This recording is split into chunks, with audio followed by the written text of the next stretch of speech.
So, and this is coming from a guy called Liam Castle. And Liam Castle says, Richard Dawkins would say that the compelling nature of God's love, in its essence, an argument from emotional blackmail. How would you respond to that claim?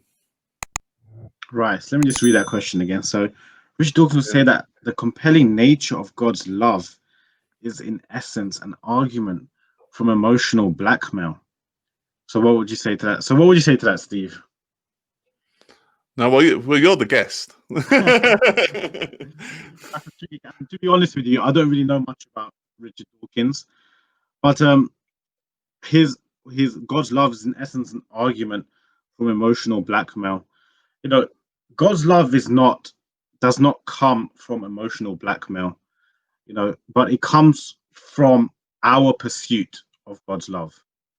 That's how we know, that's where we can find God's love, by striving for him, by looking for him. You know, for me, you know, if I was to use my life as an example, my mum and dad didn't blackmail me. They didn't say, you know, only if you love God can this happen. Only if you love God, you know, this will happen. If you don't love God, this will happen. They never said that to me. But my mum's prayer always was, Lord, you know, let my son find God. You know, Lord, let my son find that relationship with you. You know, that was what my mum's prayer was. So God's love is not a result of blackmail, you know, but God's love is a result of our pursuit, comes from our pursuit for him. Absolutely. And I think, like, as well, if we look at it, I think it's not emotional blackmail because it's a reality.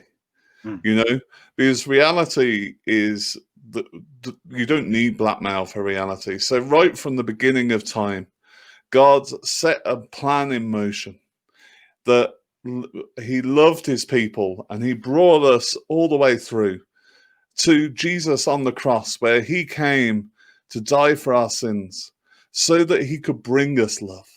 And I think it's the fact that Jesus brings us love himself. He brings us his very self. The difference between us and every other religion is that God came to us.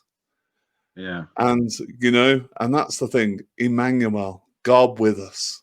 And God is with us now, and is with us at this time. And for me, it is a time, like, it's difficult. Yeah. Like, there's the pandemic on, and people are suffering, and things are hard and tough.